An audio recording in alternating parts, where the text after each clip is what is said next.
I'm back. It's been a while. It's been a long while, but I'm back. Um, I am planning on doing something a little different. I am gonna go towards reviewing not just movies, but also doing some of my favorite albums. Explain why I like them.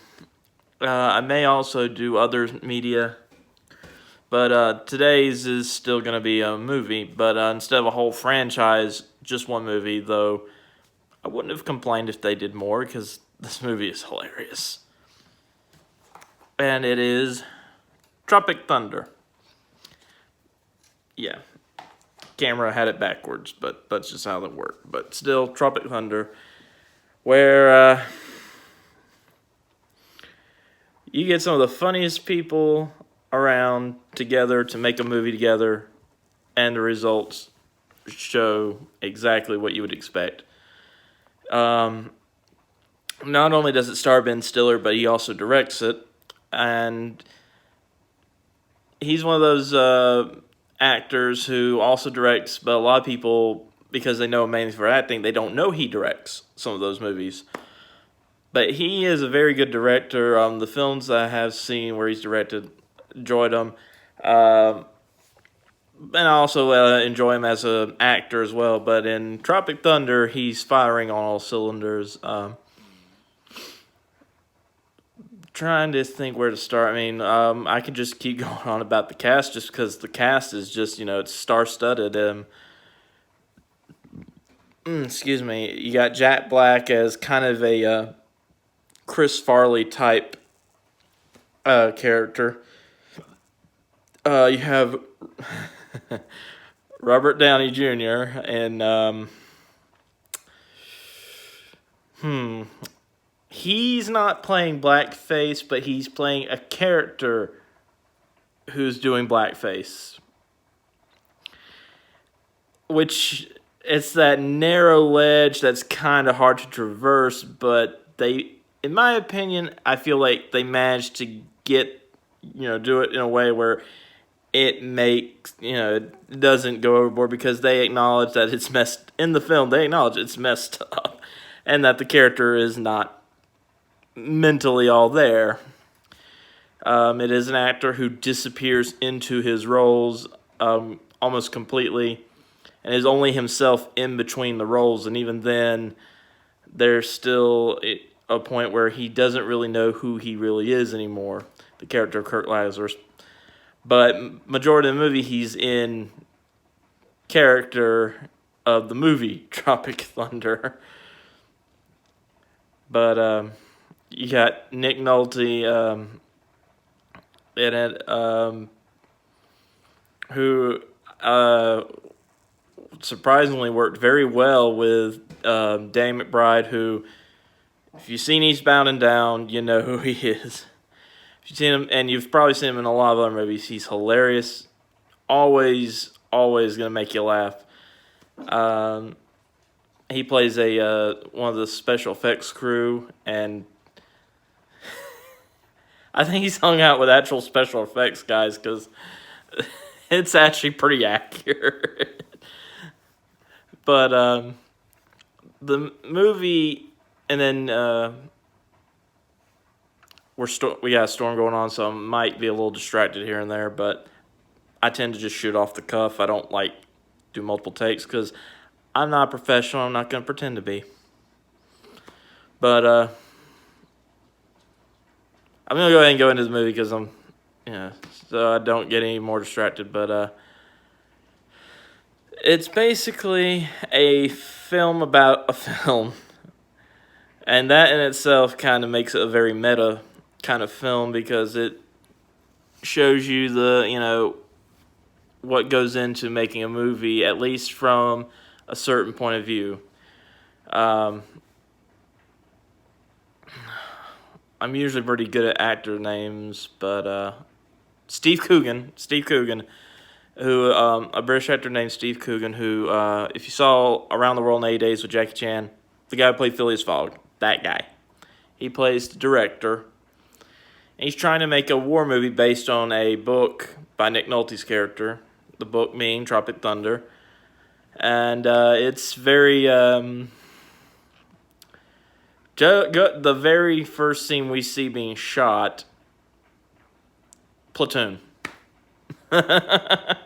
It's very much one of those typical Vietnam War story kind of movies where, you know, in the very first scene you see every cliche from those movies, and but immediately you also see what happens on a film set, and that is shit going wrong.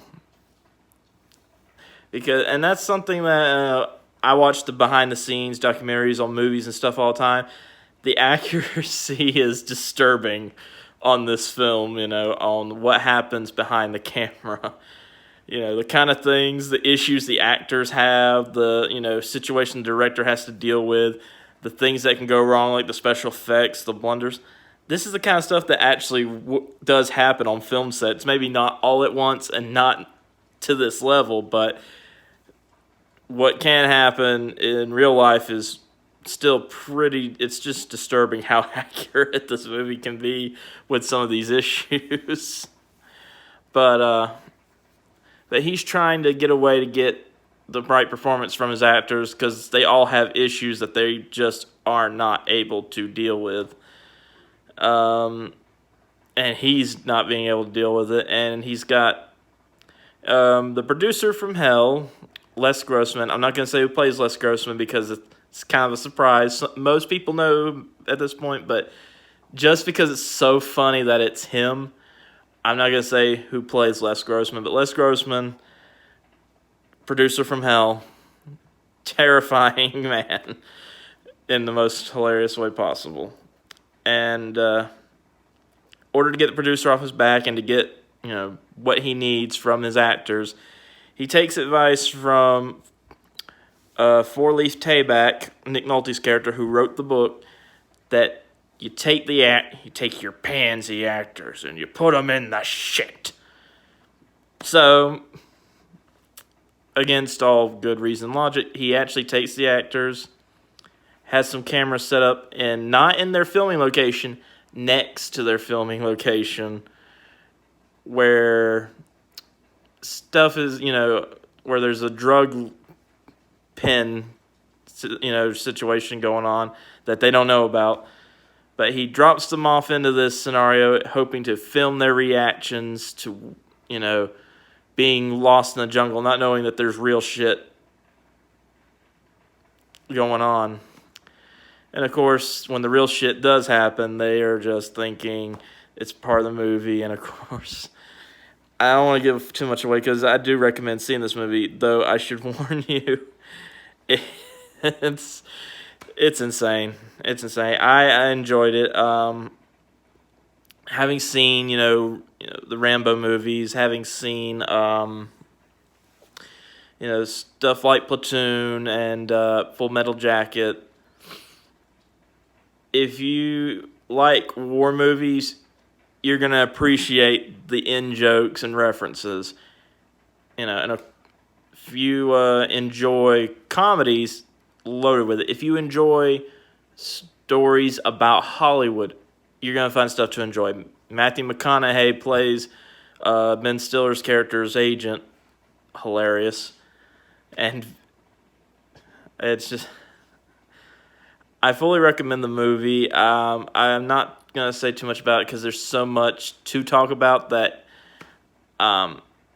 it's just easier for everybody to just check it out, especially if you want to laugh. It is so mind-blowing how much fun you can have watching this movie. But it is, in this time of PC culture and, people kind of taking things a little too seriously, it's not too politically incorrect, but there's still enough there that if you're the sensitive type, either, tone down the sensitivity or ignore it. One of the two. But if you, are not able to lighten up, then, yeah, don't. But if you can, put the effort in to lighten up, because this movie's one of those that's worth lightening up. It's got some funny stuff. But that's my review for Tropic Thunder. Sorry I wasn't more detailed, and sorry I didn't, cover everything. But once again, it's one of those movies where you gotta see it. There's so much stuff in it. There's so much funny stuff. And if you've already seen it, watch it again, because there's always going to be little things where you're like, oh yeah, or wait, I forgot about that scene, that kind of thing. So it does have good rewatchability as well. See ya.